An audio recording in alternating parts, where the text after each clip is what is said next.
crocheting because I'm trying to desperately stop doom scrolling, so I hope this is my best option. And also talk about my favorite things that I'm obsessed with at the moment. And number one, and we start off hot with House of Anubis. Here's the thing, whenever I'm going through a spat, whenever I'm going through my lowest moments in life, I'm pretty good right now. However, you know, it's the winter time, I'm freezing my ass off every fucking day, like I need a show to warm my heart. And usually it's between Elite and House of Anubis. However, I already watched Elite 3 times this year. Not this year, like last year, especially at the end of the year I watched it. So I think like now I need to go back to House of Anubis, and I've been obsessed with this show for so fucking long. If you guys don't know, House of Anubis, wait, let me actually pull up this deculent edit I saw. Deculent? I don't know. I actually reposted it because it was that fucking good. Why is it connected? She's American and she's like totally obsessed with it. She said it like 100 times. And Joy's just gone. That really is weird.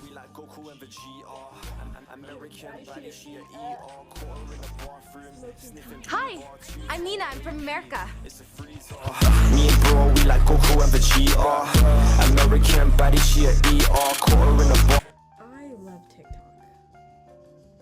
You know, I am obsessed with doom scrolling at this current moment. However, it just makes me happy because I see edits like this. It cuts to a niche audience. I am the niche audience. If you've never watched House of Anubis, stop what you're doing and watch it right now. House of Anubis is one of the greatest Nickelodeon shows that ever landed on that fucking network. And I always think about, if House of Anubis wasn't on Nickelodeon, it was on CW, how different it would be. I feel like it would eat a little bit more, I'm not gonna lie, because CW shows, one thing a CW show does is push the fucking boundaries of actually reality.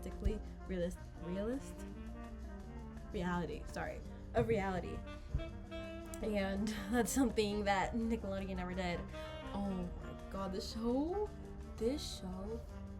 was so legendary. I don't even know how else to describe it. It's essentially about this girl named Nina, who is American, who goes to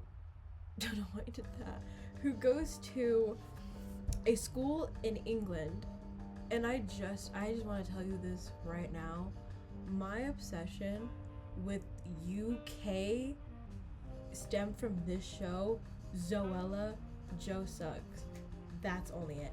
When I tell you, I was so obsessed with living in the UK from the ages of 14. Not 14, that's a little too early. From the ages of, how old are you when you're in 3rd grade? Let me just, how old? In 3rd grade. Because I watched 8. Damn. Yeah, an 8-year-old watching House of Anubis kind of sounds a little diabolical to me, I'm not gonna lie. Because this show was scary. For a kid's show, I do have to say this show was quite frightening. And yeah, it was kind of scary. But anyways, since the ages of 8 years old, I've been obsessed with living in the UK, mainly because of the show, because I don't know why. I don't know what the UK had on me. And actually I was supposed to go to study abroad in the UK, however, the funds just did not allow it, and also the funds, it's crazy expensive over there. I went for a trip with my friends when I was abroad in Barcelona, and girl, when I tell you, I dropped a bag and a half in London. I would be happy to live there when I'm making stable income, because it's quite a beautiful city, I'm not gonna lie. I feel like any city is better than Colorado because you have transportation. Oh, the tube, I love that tube. I love any kind of form of transportation. I can't drive for jack shit. Also, my parents didn't allow me to drive, even though they allowed me to get a ID, driver's license, I mean, and I wasn't allowed to drive after that. I don't know. And now they're telling me I have to drive, and I'm just like, I'm probably just gonna move to a city that has transportation, because I really do like a metro or a tube or the subway. I love a good public transportation, because not only am I not putting my own life at risk, I'm helping the environment too. Nina goes to England. She goes to her school. I don't even know. I don't think the school is called Anubis, but the house that she lived in is Anubis. Mind you, I've only started watching the first 2 episodes, so this is really gonna see how good my memory game is. Okay, let me pull up the cast of characters. Okay, let me pull up the cast of characters and let's see if I do remember all of them. I feel like I will. I'm gonna take you right here. I'm gonna open you up. Fucking computer science genius right here, bro. Anyways, okay. So Nina goes to the Anubis household. She first meets Patricia. Now, Patricia, if this was a CW show, I always say this. Right. If this was a CW show, Patricia would have definitely been a lesbian and been in love with Joy. Joy's not in this photo. She wasn't really relevant in season 1. She gets taken away, kidnapped, I must say, from. It's because everyone thought she was the chosen one, but she wasn't the chosen one. It was actually Nina, but like that's a whole different story. But anyways, Patricia would have definitely been a lesbian and would have definitely been in love with Joy, and Joy would have been in love with Patricia, and that's why Patricia was so hell-bent on finding Joy, because she was in love with her. If this was a CW show, and honestly, if it was a Nickelodeon show too, because why not? Why not her be lesbian? And also because season 2, Joy was kind of in love with Fabian. Fabian was never bad to me. Never. You know who was the baddest and will always be the baddest? Jerome is so attractive. I'm so sorry, especially in that show too. He had some kind of like thing, and also the fact that he had a thing with Mara. Mara was like this goody two-shoes character who was like very smart, and then she had like a rebellious area too. Wait, cause okay. Let me actually lock in real quick, cause like teacher. Who was that teacher? Okay, wait. Let me back up. Anyways, let me actually just lock it. Let me just actually shut the fuck up and like gather my thoughts, because every time I talk about this show, I just get so flustered because how much love I have for it and how much it deserved so much more appreciation. Anyways, this is Victor. Victor is like kind of like the housemaid, the house headmaster of the house that they live in, because it's a boarding school, by the way. So it's a boarding school. Wait, okay though. You know what I really want to talk about? And it's kind of bad. The Victoria Beckham and Brooklyn Beckham beef. Girl, when I tell you, I've been obsessed with this drama, and I don't really want to speak too heavily on it because it's British culture and I'm not British, and I'm not a cultural appropriator. However, this drama is so tantalizing. I don't know how to explain it. Like, it is just what I needed for this year. I'm so sorry to everyone that's involved. I know it's really hard, but just know you're feeding the masses with this shit. I will always, and my opinion is, without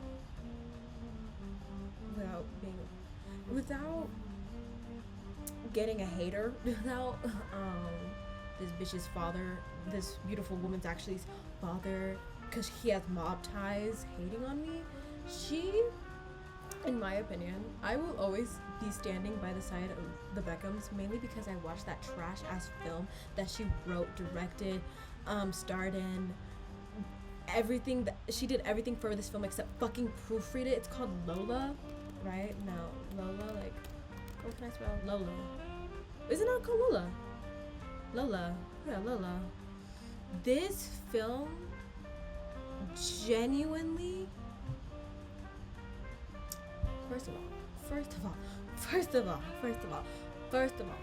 getting stressed out. This first, like, it actually pisses me off. Essentially the movie itself was about a woman, a beautiful white woman, who is beautiful, who's gorgeous, but going through adversities, and who's lifting her up? Another beautiful black woman, who's lifting her up. And the thing that I found very confusing about this whole movie is, number one, the girl had a trash ass life. I'm not gonna lie, but that's like majority of Americans are having a trash ass life. She was having a trash ass life. Sorry, I'm really sorry for that. However, this movie was kind of like trying to make it like Euphoria, with like how she was looking and trying to make it very aesthetically pleasing. Like, she's gonna be crying, she's gonna be in the bathroom fiending for these fucking pills more than me, you junkie bitch! That is a tick of mine. Like that Dominic Fike said those lines deserves a fucking Oscar nom. Like, that shit was incredible, and I quote it to this day. Anyways, but when she was feeding for those drugs, actually, was doing it in a beautiful, most aesthetically looking manner. Like, she was crying, but her makeup was smudged in a way where it's like giving euphoria. You know what I mean? Like, she would be going through adversities, but she would try. Also, there's this movie was actually so trashy. I hate it so much. I'm so sorry. Like, again, like, this is the point of the movie. Like, look, she's fiending for those drugs, crying but doing it beautifully, crying but doing it beautifully, doing those drugs but doing it beautifully. That it kind of loses its whole kind of loses the premise of the whole movie. Anyways, I don't think I'm gonna keep that, but like, I fucking hate that movie. And also, to come to find out too, hello, Lola. Come to find out too, that homegirl never even touched poverty, never even touched being broke in her whole entire life, but she made a movie about it, but made it beautiful, like made it like aesthetically pleasing. Doesn't that really, like, here's the thing, this is how I compare it. And also, all her friends fucking hate her, because how are you gonna come to, like, if I tell my friends like, oh, I think I'm gonna drop out of school and maybe become like a, I don't know, an amateur MMA fighter, a singer, like, I don't know, something that is so out of my depth, I would hope my friend, my husband, my boyfriend, my parents would be like, no, you can't do that, actually. Frankly, you can't do that. Like, I'm so sorry. No, you can't do that. But no one did. Anyways, girl, anyway, what was I even talking about? So that's why I'm always gonna be on Brooklyn Beckham, I mean, the Beckham side, because, like, that trash-ass movie. But she's a beautiful girl at the end of the day, though. She's gorgeous at the end of the day. And her parents does have mob ties, so I'm not really coming after her like that. But the main thing that I find, really, I feel like the main issue, I feel like he's mad that a multitude of reasons. I understand. One thing I can sympathize with Brooklyn, my parents are the only people in this whole time. Like, I feel like I'm a very zen person. However, my parents do have the inhuman ability, the knows how to push every button of mine to get me to a point of being pissed the fuck off. And yeah, I think that's where I sympathize, and that's where it kind of ends. Like, yeah, I get you. My parents can piss me off too. Point of this whole entire drama, especially if it comes to that wedding. I wouldn't give a fuck if my mom, personally, I wouldn't give a fuck if my mom is like absolutely busting it down, like shaking that ass on the dance floor. Like, personally, I would not give two craps. Like, girl, do your thing. I don't even care if my husband's wife is busting it down on if my husband's wife is busting it down too. The thing I would be pissed off about is if homeboy, if somebody, I need to get it up. Where is it? Where is this bitch? This shit. If somebody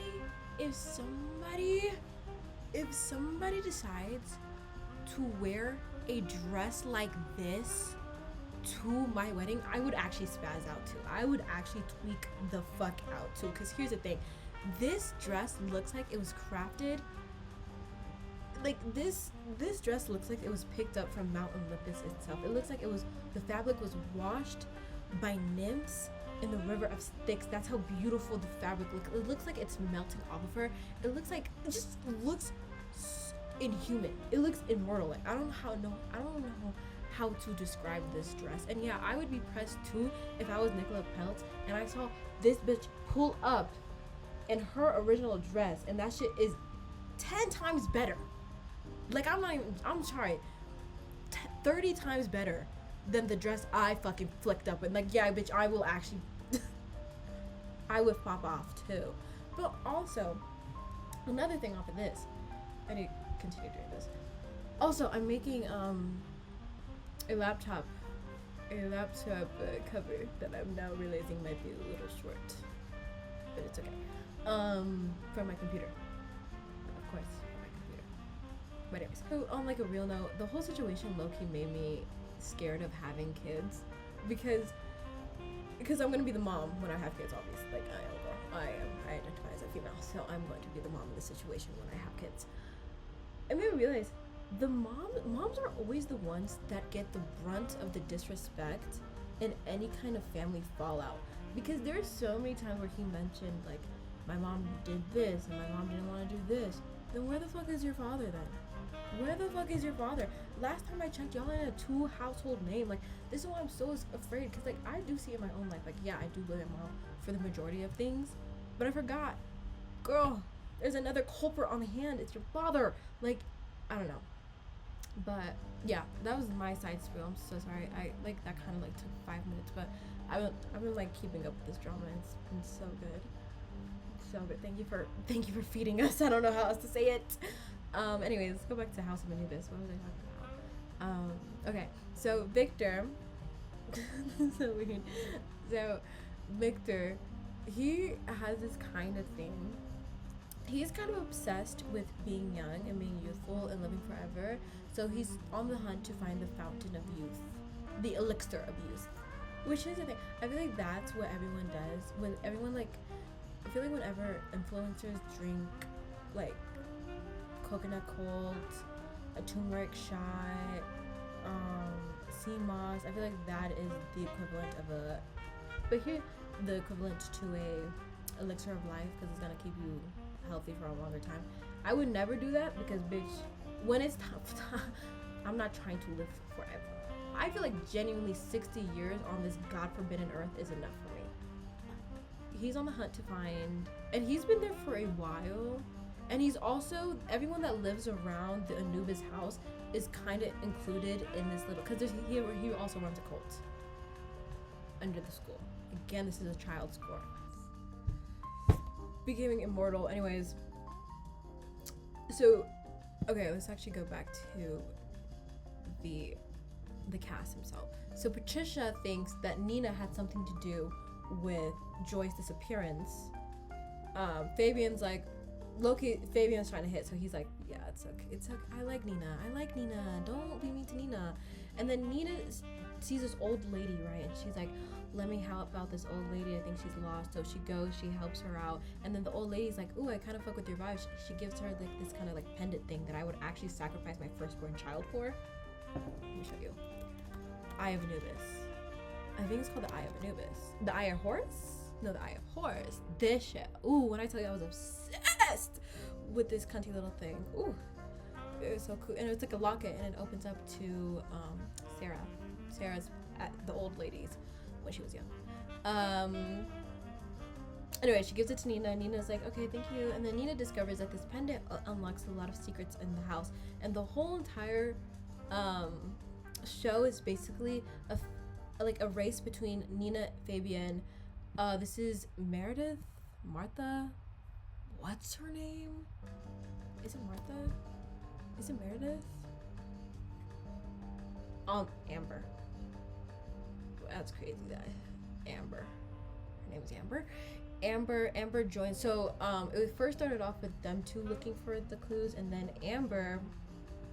Loki joins them, and then what's his name again, dude?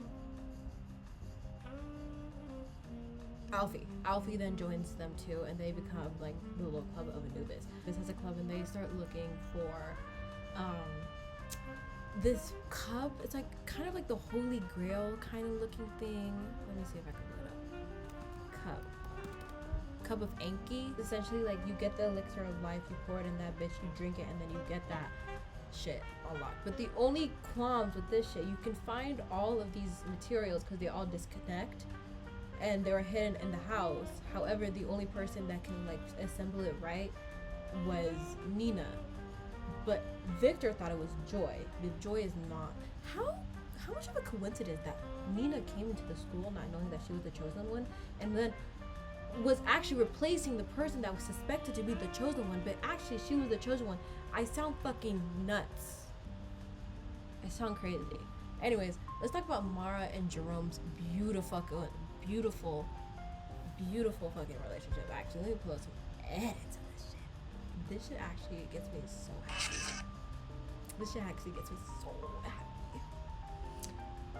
House of Anubis. You weren't supposed to like him. Your relationship wasn't supposed to be real. What do you care? It was mine. Also, there's I hate Joy. Oh God, I hate Joy. Mara, my angel, my sweet. My project is a disaster. Could you help me? I don't work properly without you. They were literally the best duo. So Mara, I love Mara. Mara by far was always my favorite character. I don't know why. She was just, I feel like I related to her. She was like the only girl immigrant, and like she was very smart, and she had to be very smart because her parents forced. It was very, she was touching a heart. She was touching a certain heart, right? So characters, she and Amber were my favorites. Also she was low-key kind of crazy too. Like I kind of fucked with her because she was kind of crazy. This is I don't care to know his name. He was not really that important. But Mara kind of had a crush on him, and she thought that he was low-key seeing a teacher. So then she exposed him for low-key seeing a teacher. But then he like leaves the show halfway through. And then that's where Jerome comes in, and like this was the duo. Like these two, like this was supposed to be Endgame. Endgame was supposed to be them two were supposed to be Endgame. Anyways, this is like a really poorly explained House of Anubis recap. But again, I'm rewatching it because I'm obsessed with that show. What else shall we talk about? Gossip Girl. I've finished rewatching Gossip Girl. The only thing I have to say about Gossip Girl, let me pull it up. Let me just read all this. The only thing I have to say about Gossip Girl. Did I spell that wrong? Yeah, of course I put an E at the end. Whenever I don't know how to spell, I just put an E on the end.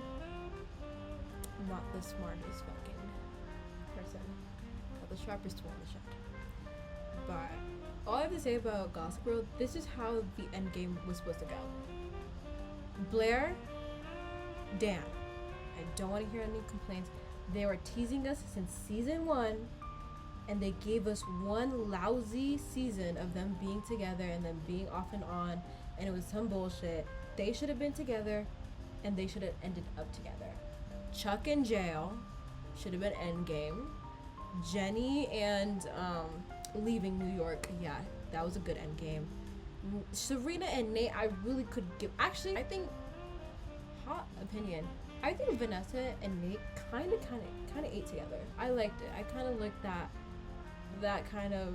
night and day they had. Like, it's kind of like the same as Dan and Blair, where they're like from two different worlds. However, it just works. Serena and whatever man she was with season 8, I truly do not give a fuck about that character, that fuck-ass character. I hate that fucking character. Oh God, I hate that character. Blair, I don't know how they did it, but Blair was supposed to be the most insufferable person in the friend group, right? She was supposed to be the villain of the story. I don't know how much the writers hated fucking Blake Lively to have the good guy turn into the villain by the 3rd season. The show itself it's just a typical CW show. Again, if House of Anubis was a CW show, it would actually devolve into the most chaotic, like there would probably be aliens by the end of House of Anubis CW version. That's how CW is. But like some of the storylines that was in Gossip Girl, I completely forgot about. I rewatched it, so I forgot about that was kind of ridiculous. Was when Serena's dad was making Serena's mom more sick, but insane. The storyline that Chuck had was quite insane too. All of them. Blair's storyline, how she ends up with the worst man known to God, except Dan, boggled my mind. Serena was just doing shit. I kind of gave up on this. I will come back to this, and hopefully we'll come back together.